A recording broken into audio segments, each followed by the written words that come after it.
আসসালামু আলাইকুম রহমতুল্লাহ। আচ্ছা, আমরা রিজিক নিয়ে কেন টেনশন করি? কি কারণে? আমাদের রব তো আছেন না, তাহলে আমরা কেন শুধু শুধু রিজিক নিয়ে পেরেশান হই? পৃথিবীতে আমি আপনি কতটুকু খাই? মানুষ কতটুকুই বা খেতে পারে?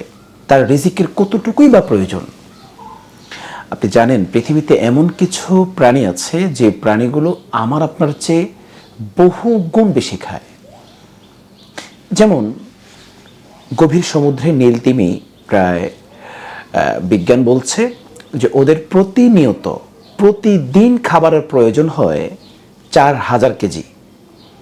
4000 কেজি খাবার, অর্থাৎ 4 টন। চিন্তা করেছেন?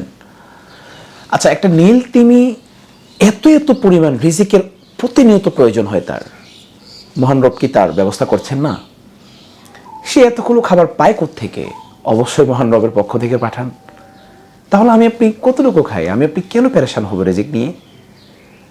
একটা ভাল্লুক শরৎকালে প্রায় 20,000 ক্যালোরি পর্যন্ত সে গ্রহণ করে। 20,000 কেজি খাবার নয়, 20,000 ক্যালোরি পর্যন্ত সে খাবার গ্রহণ করে।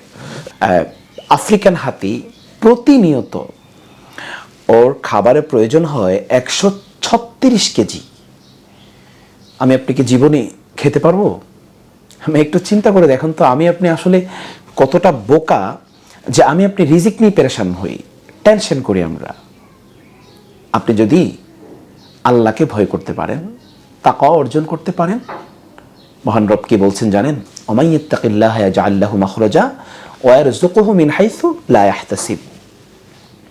বলে আপনি যদি মহান রবকে ভয় করতে পারেন, তাকওয়া যদি আপনি অর্জন করতে পারেন, তাহলে আপনার রিজিক যে কোত্থেকে ব্যবস্থা হবে, ওয়ারযুকুহু মিন হাইসু লা ইয়াহতাসিব, অর্থাৎ আপনার রিজিক যে কোত্থেকে আসবে, কিভাবে ব্যবস্থা হবে, সেটা আপনি ধারণাও করতে পারবেন না।